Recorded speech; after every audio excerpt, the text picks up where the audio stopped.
beses binaril, pero buhay pa rin. Nitong Martes, ang tahimik na barangay ng Balikutok sa Ilog Negros Occidental binulabog ng sigawan. Laki kasi ang biglang nag-amok gamit ang kanyang bolo. Pinagtataga at pinagsasaksak nito ang lahat ng kanyang madaanan. Ang mga sundalo rumesponde. Itaas ang bayag.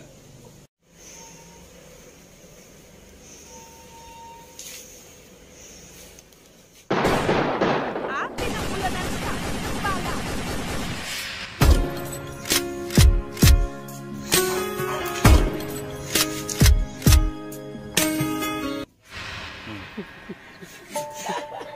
Pero hindi raw ito tinablan.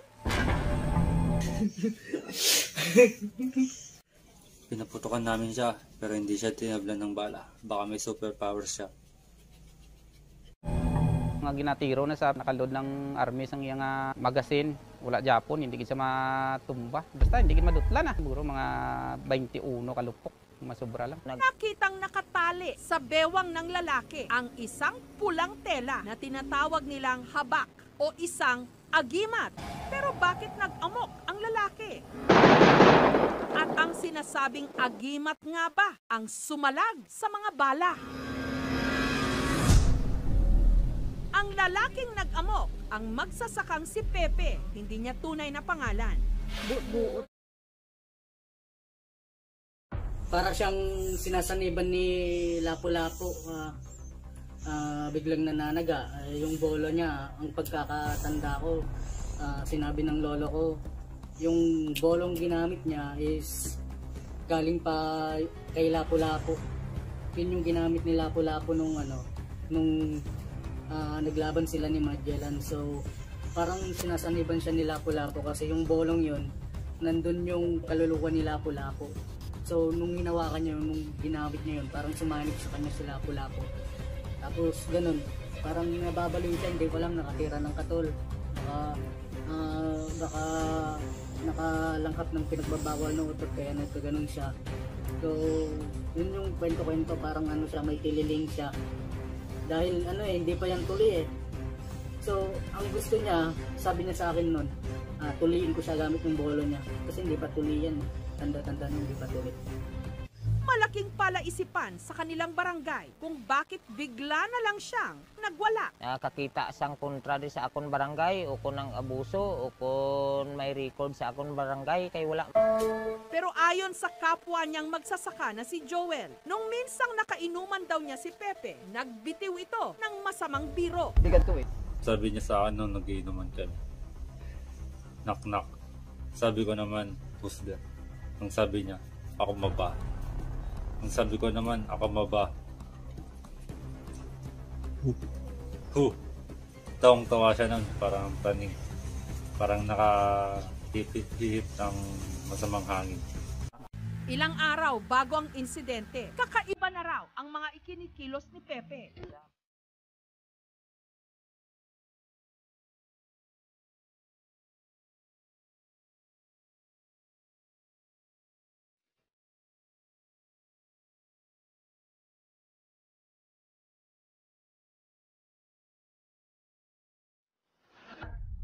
So para siyang nasisira ng ulo kasi yung alcohol ginagawa niyang pabango sa kilikili. Tapos sasayaw-sayaw pa siya, tapos yung mga mata niya parang mata ng daga. Kakaiba. So parang may siya, meron siyang black powers. Black magic kumbaga.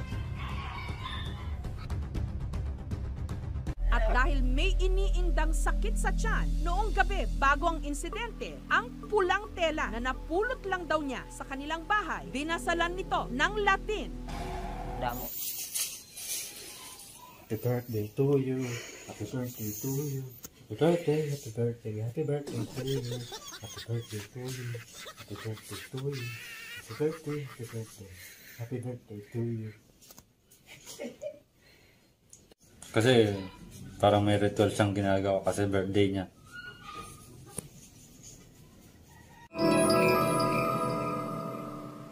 Kinaumagahan,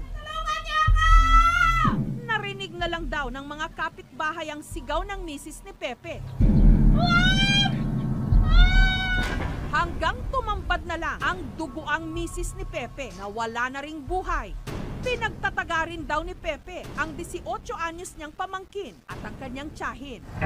Ang mga rumesponding tiga-barangay, hinabol din daw niya ng taga. Ginaamoy ning iya binangon no na galagas gid sa amon niya ginadaw ginasagang niya bala. No basta kalain siya sura nga dago siga niya mata nga dago nagangisi. Mga tao yan, tala ng mga tao nga makaano. Langgit ang mahambal sa tao. Si Kagawad Nilo, sinubukang barilin ng suspect pero hindi raw ito tinabla ng bala. At pinagtataga pa siya sa mukha. Ang mga sundalong naroon, pinaulanan din daw ng bala si Pepe habang tumatakbo ito. Pero hindi raw nila ito napatumba. Kaya kuya Parang zombie. Ayaw mamatay. So rinatrat namin siya ng rinatrat. Wala pa rin, nakatayo pa rin. Siguro may anting-anting siya. Parang para siyang yung karakter dun sa Left 4 Dead, zombie yung video games. Kasi hindi siya mamatay-matay eh. Napansin din daw nila ang pulang telang nakatali sa kanyang bewang. Parang mayroon siyang kakaibang magic kasi yung meron siyang pulang tela dun sa bewang niya. Parang yun yung magic niya. Yun yung sabi nila kasi nung unang panahon merong ganun. Meron silang black magic.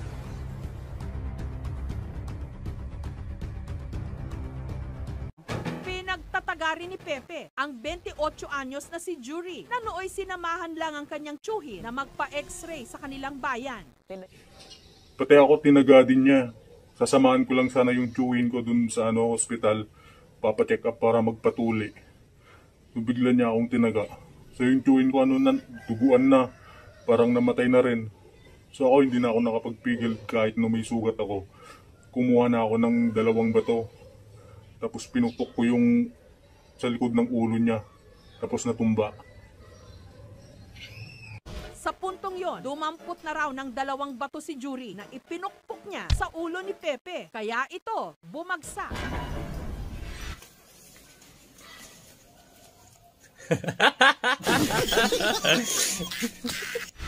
Agad daw tinanggal ng mga sundalo ang pulang tela o habak na nakatali sa bewang ni Pepe. Tigil. Pagkatanggal ng inaakalang agiman, pinaputukan daw siya ng isa sa mga sundalo sa braso. Sa pagkakataong yon, tumama na raw ang bala. At nung natanggal na daw ang habak sa kanyang bewang, bigla raw walang maalala si Pepe. Why? Wala siyang maalala, parang nagkaroon ng amnesia. Baka lang din yun. Baka palusot lang din yan. Are, saan ako? Wala akong maalala. Bili mo yose tsaka milk tea. Gusto ko rin ng pizza tsaka lechon. Ano nangyari, sir? Wala akong malala, sir. Wala akong malala. Guwapo pa ba ako? Sir, walang malala, sir eh. Nangyari ba, sir?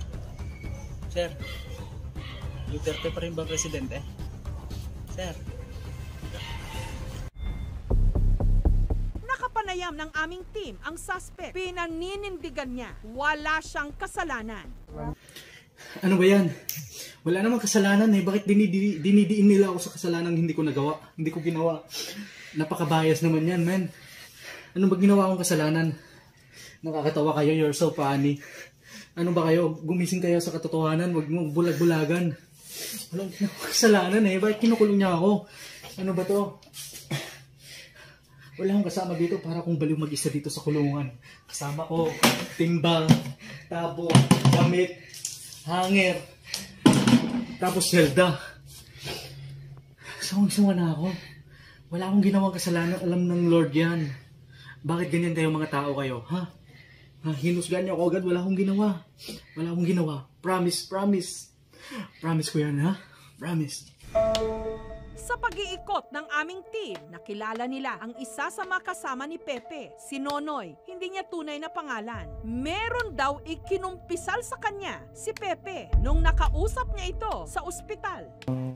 Ang sabi niya nun, nag-init yung ulo niya dahil kulang siya sa paligo. So gusto niyang magwala. Gusto niyang ilabas yung init ng katawan niya.